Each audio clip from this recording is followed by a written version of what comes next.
deduct the VAT you paid on all your inputs and supplies from what you are charging. And so in actual fact, what you pay is only the net.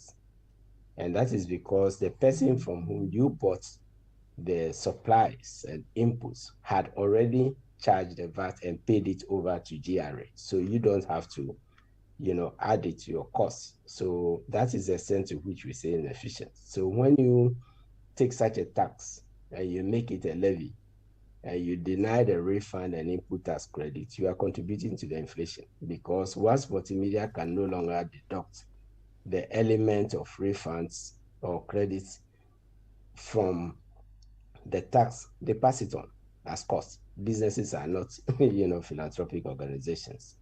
And so you see the difference between VAT, which replaced many levies in the past or many charges in the past, because we wanted the tax to be efficient. Today we have pollution levy, we have FinSec levy, we have so many levies in place. The ESLA has not gone away.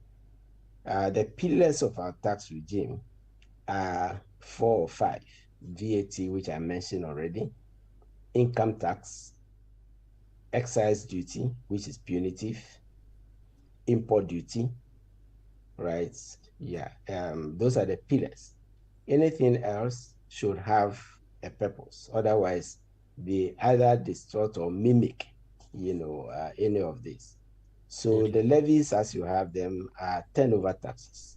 They occur on any time a sale is made. That's why we call them turnover tax. And they increase costs excessively. So it's not just a e-levy. The other, objection we have to the e-levy, which I've documented, is that for the first time we are taxing savings consciously. Right? You have money in your wallet. The mere fact that you are transferring the money to somebody, not because you are spending, so that you pay VAT or you charge it. And then when you use that same money to go and buy, from your wallet, you pay the VAT. So that's the extent to which it's also distorting, and it's taxing savings. Usually you keep your savings, because when you earn your salary, the accountant and multimedia deducts, the PAYE and pays over to government. What is left is your savings. Why would you have to pay tax on it again? Simply because you are transferring it to your mother, in the village, or your father in the village, or to pay a school fee. Okay. So when you use the money, just as I would have taken from my leather wallet to buy goods, a shoe, or a suit, as I see Kojo wearing, and then you pay the VAT on it. At that point, you are consuming, but not merely transferring.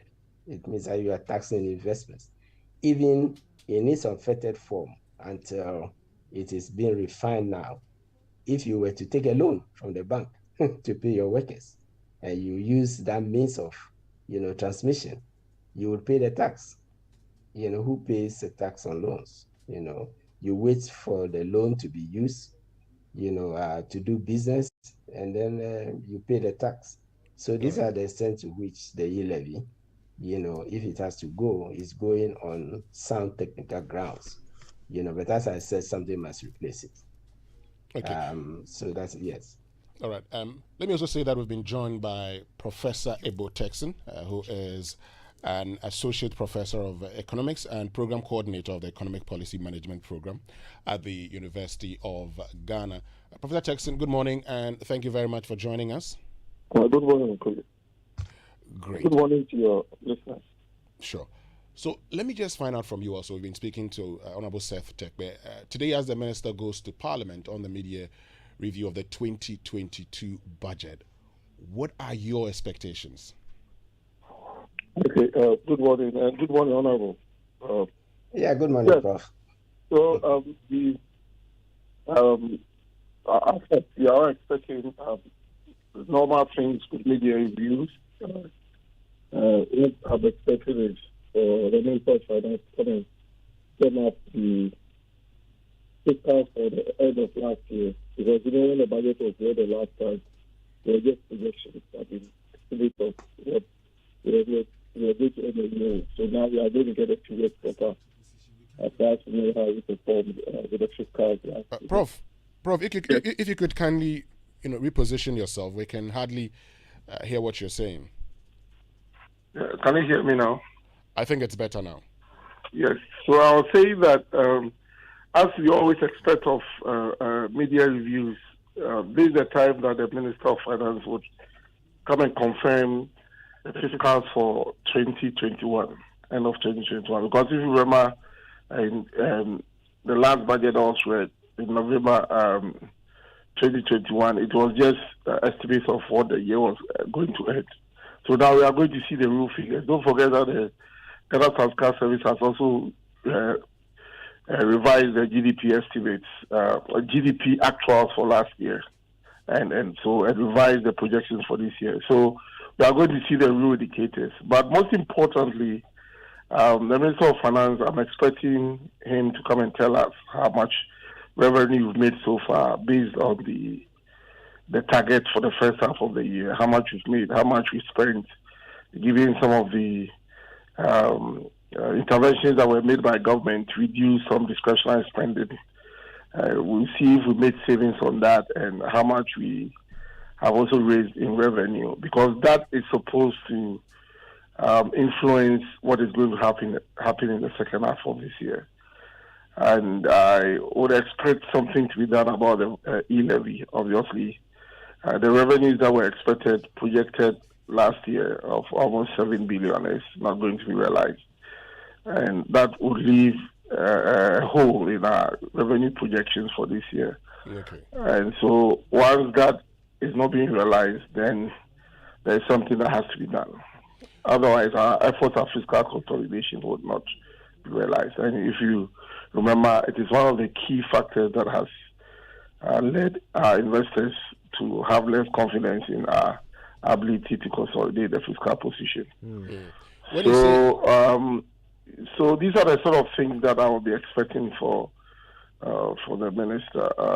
The issue about e-levy, quite clear. It's not worked like expected. I mean, the fact that it was difficult to pass, the fact that it was one of the main reasons why I think that we got a downgrade, because it looked uncertain as whether we are going to be able to pass the e-levy because that was going to contribute almost 7 billion of our, I think, 100 and something billion. So that was quite something.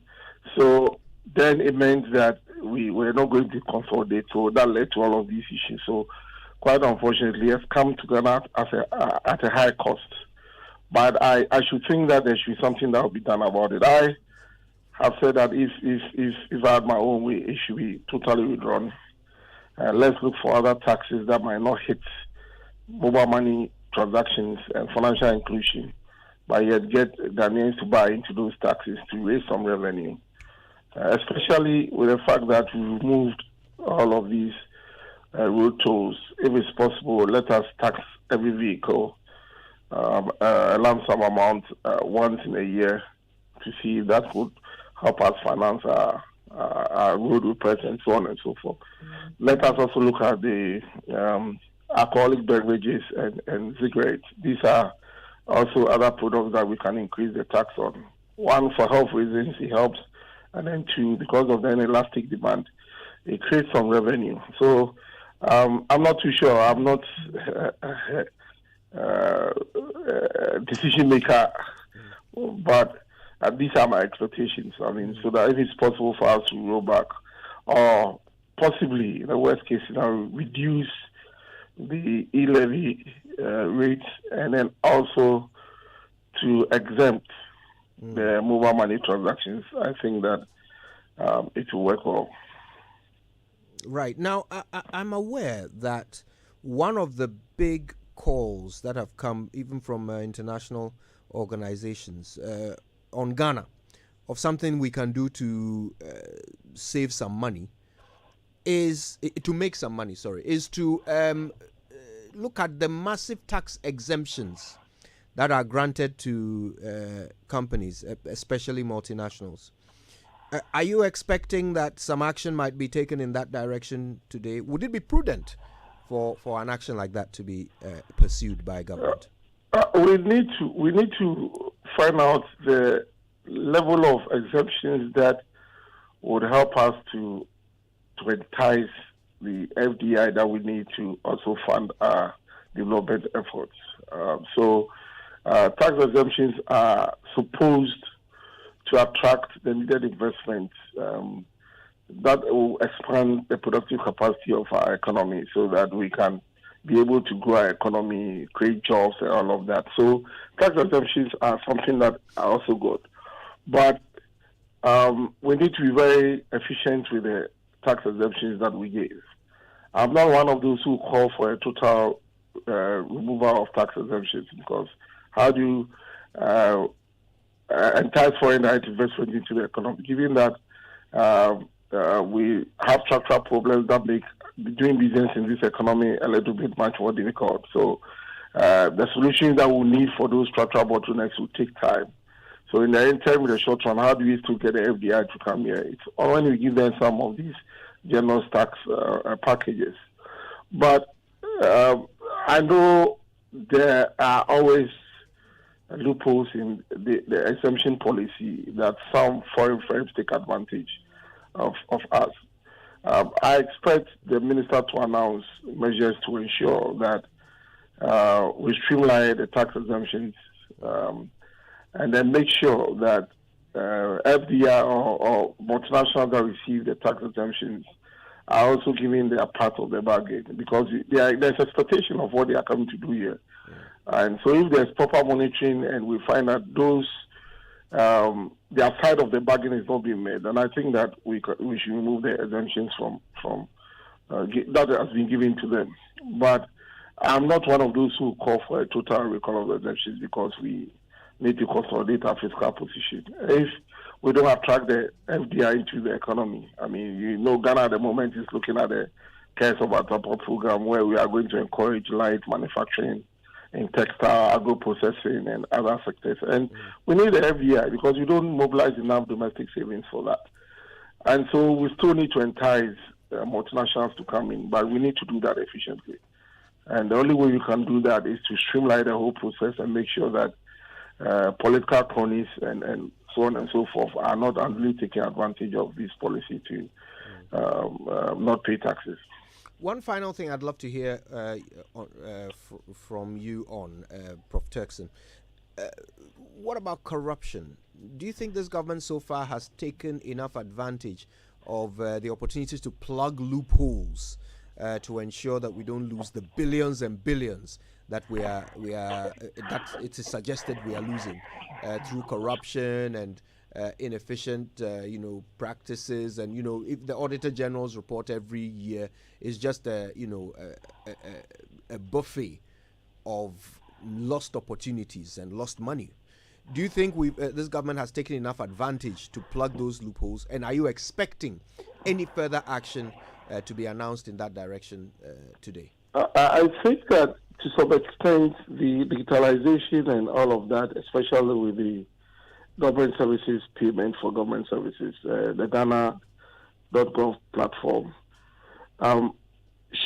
we expect that to help. I mean, so definitely if it's possible to pay everything directly into that pool and not have that human interface in the payment of some of the government services, it will help. But corruption is something that we found difficult over the years to get rid of. And like you said, every year we hear massive corrupt practices in the Auditor General's report discussed in Parliament. We don't hear anything afterwards. The culprits, whether they are punished or not. So there is that impunity with which people are still doing these things. And I always say that when it comes to corruption, we should stop looking at the politicians. You should come down, drill down to people who are supposed to be mobilizing domestic resources, who are being paid to go and collect or chase a taxpayer to pay their taxes. To what extent are they ensuring that is being done? Or are they also taking advantage of it to engage in corrupt practices? So if we can use the digital agenda of this government, we can ensure that there is no human interface in the collection of taxes or even for the payment of government services. That could minimize it. So to that extent, I would say that the current government has done something to try to work on that. But it takes a very punitive system to give a clear signal that if you are caught indulging in some of these practices, then you are going to be punished. And if that is out there, people would now hesitate if they are going to get themselves involved in that. But I've never seen that happen. I mean, we just had a report from the Ghana Statistical Service about last week about the agencies that are being corrupt. And some of these agencies are at the forefront of collecting revenue for the government. So there's something that needs to be done. There should be systems in place to make it less attractive to be involved in such corrupt practices. But not until we are able to build the institutions to do that. I think that this thing will go on for some time. So you're not that expecting... That is the unfortunate thing about you're not expecting, domestic resource mobilization. So you're not expecting any measures to directly address this to be announced? Over the years, I've heard both this government and the previous government make attempts at ensuring that the whole process of domestic resource mobilization, especially from the Ghana Revenue Agencies, is improved to ensure that the extent to which Ghana loses some of its tax revenue is minimized. But so I'll say they are doing their bit, but it's going to be a problem if the whole national psyche about corruption and about how officers indulge in some of these practices and get away is not dealt with. Then people will do that with impunity. So it's something that we need to build institutions. We need to ensure that the punitive measures are in place to deter such acts. I don't think that we can get around this issue. Okay. All right.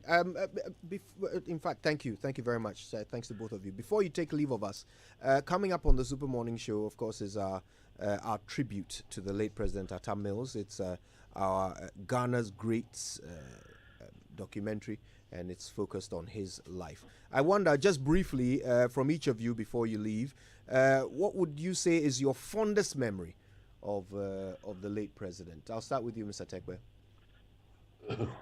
Yeah, thank you very much, Kojo. If you give me just a couple of minutes, I just drew the attention of your producers that Parliament has passed the tax exemptions bill. Right. Can you hear me? I'm listening, yes. Yes, the Parliament just passed the tax exemptions bill, which has been on the card since we were in office. The drafting started back then. That should help. I agree with Professor Texan that we also need incentives. And that's one of the things about, even the electronic services that are being tax levies, because they are an emerging industry. And usually it is you target incentives, to those industries, which are infant industries as the terminology goes. And therefore they have their place, but it's when it becomes excessive. Most of the taxes that exemptions that we are talking about, incidentally, are superfluous because they are embedded in the tax laws. And again, we are talking about Professor Mills. It was during his tenure as commissioner that the incentives that used to be granted only by Ghana Investment Promotion Center to foreigners were embedded in the tax laws to benefit income tax law in particular, to benefit local industries, because there shouldn't be any difference, for between a Ghanaian who is investing and a foreigner who is also investing. It is only in certain cases, that we go to Parliament for the exemption, and that is because they are mainly on government projects, and that is because the loan you are using cannot be used to pay taxes. The institution giving you the loan, the foreign country, would not give you money to pay your own taxes. Right. And so either we make a budget provision to pay the tax, so it just comes in as revenue and then goes out as expenditure. So this must also temper, expectations, that the exemptions would, in some cases they are inevitable, right. They would have to. So that's to Professor Mills. I like to say that. For me, talking about Professor Mills is quite personal. Very early in my career, I found myself at the National Revenue Secretariat after national service, working under Mr. Ato Ahoy. two Phobian guys anyway. And Professor Mills was brought in. They had known each other for a long time as chairman, for the then Internal Revenue Service, which had just been removed from the civil service and made autonomous. And the National Revenue Secretariat was in charge of those, and that's when I accosted Professor Mills for the first time. And I must say that he was very generous with his advice when I was doing my ICA Ghana, to the extent that he encouraged me to continue teaching. That's how come I started teaching very early, University of Ghana, FUE class, and all that. And the one thing I remember very well of him, two things anyway. The first is when he became vice president, he nominated me to replace him on the United Nations Committee of Tax Experts. But my first memory was working with him on the VAT. You remember the VAT? I was the national coordinator, young at that age. And when it was cancelled, it was quite devastating, you can imagine. But then he kept encouraging us. In fact, the secretariat was put under him as commissioner. And then when he became vice president, he was charged with the responsibility for introducing, reintroducing the tax. And the personal element is we were organizing a technical session at Akosombo. And it was just technical. And there came, Professor Mills. And I recall he had invited Mr. PNM and others, to come in for a brainstorming session, on the VAT. That's how personal and how motivating, he can, he can be. Obviously, he invited me to come back, to the position of deputy minister, and I moved on to work with His Excellency Professor Dr. Mr. Mahama as a minister. So for me, it's touching, it's personal. I work with a man on a professional and on a personal level. And I can attest to two things, his humility and his integrity. These are quite legendary of him. That's quite a wonderful memory there. Thank you, Mr. Tekbe. I'll get your fondest memory, Prof. Turkson. We've got just about a minute to go. Yeah, I didn't have a chance to relate with it like Honorable Tekbe did, but as a young academic in the university, some of us looked up to him because of his outstanding academic career, and also mainly because of his humility, his sense of integrity, the nationalistic edge that he had in him to leave academia to go and do politics, and do politics in a very decent way, very peaceful demeanor and all of that. And we miss his memory because we have seen that he was a different type of politician. So those are the few words that I'll say about to the memory of the late Professor Mills. He was really a Ghanaian that we need to at least look at his personal attributes and also try to emulate that. Yeah, may his soul continue to rest in perfect peace. Thank you both very much. You've been hearing from Seth Tekbe. He used to be the finance minister of Ghana, and also Professor Ebo Turkson, who is a lecturer at the University of Ghana. All right, then, when we come back, Ghana's greats, the late, great Professor John Evans Atta Mills. Stay with us. Since inception, almost 100% of Ashesi University students have found jobs, started businesses, or gone on to graduate school within 6 months of graduation. From Accra to Nairobi, London to New York, Ashesi graduates are noticed and they are leading successful careers. If you dream of a rewarding life and career, an Ashesi education prepares you for just that. Learn more about applying to Ashesi at www.ashesi.edu.gh. Remember, admission is ongoing. Millennium Insurance has enhanced its motor insurance policy cover